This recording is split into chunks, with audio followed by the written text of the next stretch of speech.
They call her the last passenger. Every night at precisely 11:47 p.m., a spectral train to a place called Riverside is said to appear at platform 3. The strange thing is that the line was shut down decades ago. The tracks are rusted, the station abandoned, a forgotten relic of a busier time. Yet, night after night, the old security cameras, still flickering with life, capture the same eerie image. A solitary woman sitting alone in a carriage that shouldn't exist, her gaze fixed on the passing darkness through a grimy window. It is the kind of story that gets passed around in hushed tones by late-night maintenance crews and local thrill-seekers, a local legend, a ghost story to ward off the boredom of the midnight shift. Most people would dismiss it as a trick of the light, a glitch in an ancient system, but Detective Harris wasn't most people. He was a man who believed in facts, in evidence he could hold in his hand. Rumors and ghost stories were just noise, distractions from the tangible world of crime and consequence. The legend of the last passenger had been circulating for years, becoming more elaborate with each telling. It was an unsolved mystery, a loose thread in the fabric of his meticulously ordered world, and it bothered him.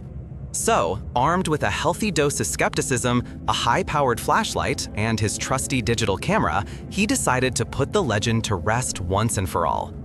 He wanted to debunk the myth, to find the logical explanation, the prankster, the electrical fault, or the collective delusion. He arrived at the derelict platform just after 11 p.m., the cold night air biting at his exposed skin. The silence was absolute, broken only by the distant hum of the city. He cracked open a can of beer he'd brought to pass the time, the metallic snap echoing in the empty space. As the minutes ticked by, the beer grew warm in his hand, but a different kind of chill began to creep up his spine, the kind that has nothing to do with the temperature. His breath started to fog in front of him, each exhale a small white cloud in the oppressive darkness. He checked his watch, 11:46, still nothing. He almost chuckled to himself, feeling foolish for even being there. Then, it happened. A faint pinprick of light appeared far down the tracks, cutting through the thick, swirling mist that had rolled in from the nearby river. At first, he thought it was a car on a distant road, but the light grew, splitting into two distinct beams, swaying and flickering as they approached. It was accompanied by a sound, a low, rhythmic clatter that grew into the unmistakable rumble of a heavy train on steel rails. The sound was real, visceral. Harris felt it vibrate through the soles of his shoes, a deep thrum that resonated in his chest. This wasn't a projection or a trick. The wheels screeched in a piercing metallic chorus, a sound that hadn't been heard on these tracks for over 50 years. Sparks flew as the train, a vintage model from a bygone era, slowed to a halt directly in front of him. The air filled with the hiss of steam and the groan of metal. The carriage doors, old and wooden, slid open with a weary sigh. Harris stood frozen, his skepticism evaporating like his breath in the cold. He raised his camera, his hands trembling slightly, and stepped closer to the open door. And there she was, the last passenger, exactly as the grainy security footage had shown. She sat on a worn velvet seat, a woman dressed in the style of the 1950s, a modest dress and a small hat pinned to her neatly coiffed hair. Her face was as pale as porcelain, her expression listless, her eyes empty and dark, reflecting a sorrow so profound it seemed to absorb the light around her. She wasn't looking out the window anymore, she was looking straight at him. The connection was immediate, chilling. He was no longer an observer, he was part of the scene. Detective Harris, the man of logic, found his voice, though it came out as a strained whisper. Miss, are you all right?" The question sounded absurd as soon as it left his lips. For a long moment, she just stared, her gaze passing through him as if he were made of smoke.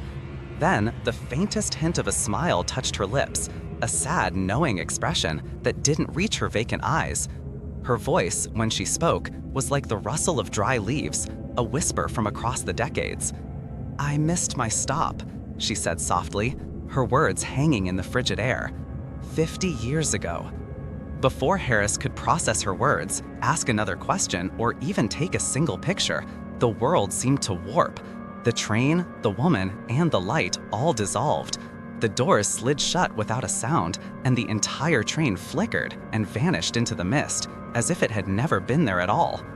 His camera slipped from his numb fingers, clattering onto the concrete platform. The only thing that remained was the silence, now deeper than before, and the faint, mournful echo of a train whistle fading into the night. The next morning, the first rays of sun fell upon a lone figure on platform 3. A maintenance worker found Detective Harris standing rigid, frozen in place, his face etched with a look of utter, uncomprehending terror. He was still staring down the empty tracks, as if waiting for something to return. His eyes were wide, and a thin layer of frost clung to his coat. In his hand, he clutched a small digital audio recorder he'd also brought. When they played it back, beyond the sounds of the wind and his own unsteady breathing, they heard it. Just before the recording cut out, there was one final, spectral whisper, a woman's voice, clear as a bell, yet impossibly distant. "Don't be late," it said. "The train always comes back." They say if you go down to that abandoned station late at night, you can still feel a strange cold spot on the platform where he stood. And some even say that now the security cameras capture two figures in the phantom carriage, the woman in the window and a man standing beside her, forever waiting. If this story sent a shiver down your spine, let us know in the comments. Don't forget to hit that like button. And if you want more tales from the shadows, make sure you subscribe and turn on notifications. Thanks for watching, and be careful not to miss your last train home.